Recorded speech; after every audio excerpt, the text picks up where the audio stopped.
राधे राधे प्रिय मित्रों, छठ का महापर्व हर साल कार्तिक मास के शुक्ल पक्ष की चतुर्थी तिथि से शुरू होता है और यह त्योहार पूरे 4 दिनों का होता है, जो कि नहाय खाए से शुरू होता है और उगते हुए सूर्य देव को जल का अर्घ देने के साथ ही इसका समापन होता है।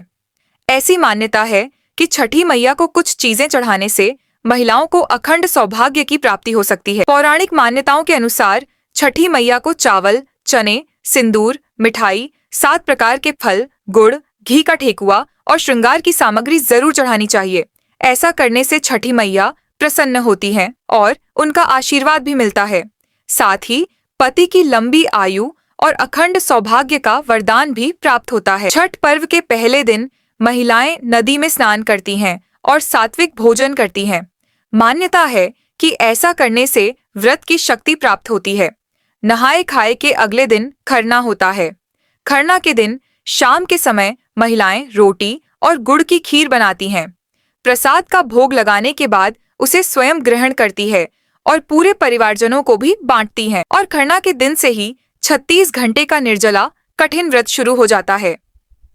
खरना के अगले दिन डूबते हुए सूर्यदेव को अर्घ दिया जाता है और स्तवती महिलाएं अपने पूरे परिवार के साथ घाट पर जाती हैं और नदी जल में खड़े होकर सूर्यदेव को जल अर्पित करती हैं। साथ ही घाट पर बैठकर महिलाएं छठी मैया के गीत गाती हैं और विधि विधान से छठी मैया की पूजा करती हैं।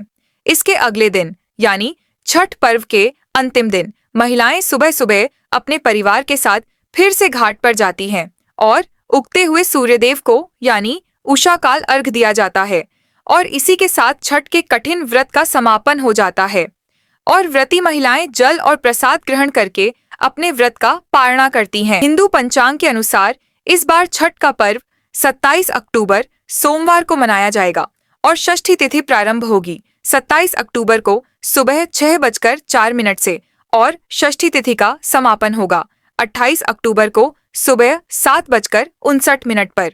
छठ के व्रत में महिलाएं और पुरुष निर्जला व्रत रखते हैं और इस व्रत में नहाए खाए वाले दिन पहले सूर्योदय से पहले उठकर स्नान किया जाता है। घर की साफ सफाई करने के बाद चने की दाल, कद्दू की सब्जी और चावल का प्रसाद बनाया जाता है और यह शुद्ध शाकाहारी भोजन वृत्त और परिवार के अन्य सदस्य ग्रहण करते हैं।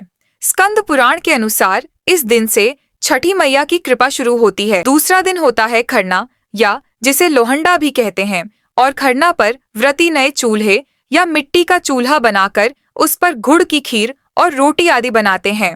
इस प्रसाद को ग्रहण करने के बाद अगले 36 घंटे का निर्जला व्रत शुरू हो जाता है। मान्यता है कि खरना के बाद छठी मैया घर में विराजमान होती हैं।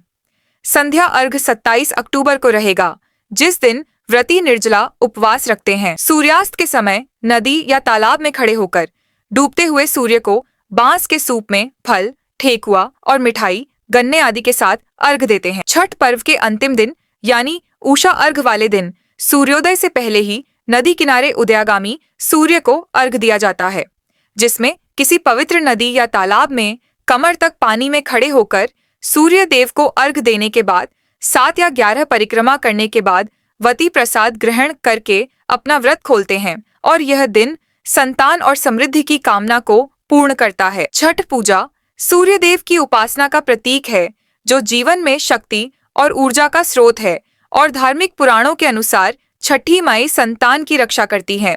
इसलिए इस दिन भक्तों को श्रद्धा पूर्वक छठी माई का यह व्रत करना चाहिए। एक बार फिर से ध्यान रखिएगा, 25 अक्टूबर शनिवार को नहाए खाए किया जाएगा, जिस दिन सूर्योदय होगा सुबह 6:28 पर और सूर्यास्त का समय शाम 5:22 रहेगा। छठ पर्व का दूसरा दिन रहेगा खरना, जिसे लोहंडा भी कहते हैं, 26 अक्टूबर रविवार को, और इस दिन सूर्योदय होगा सुबह 6:29 पर।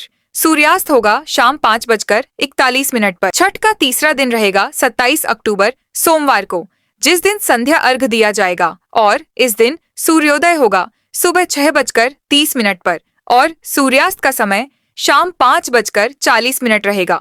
छठ पूजा का चौथा और अंतिम दिन रहेगा 28 अक्टूबर मंगलवार को, जिस दिन उषा काल अर्घ दिया जाएगा और व्रत का पारण किया जाएगा।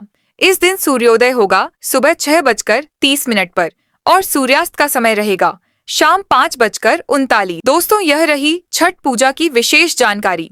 आशा करते हैं कि हमारे द्वारा दी गई जानकारी आप लोगों के लिए लाभकारी होगी।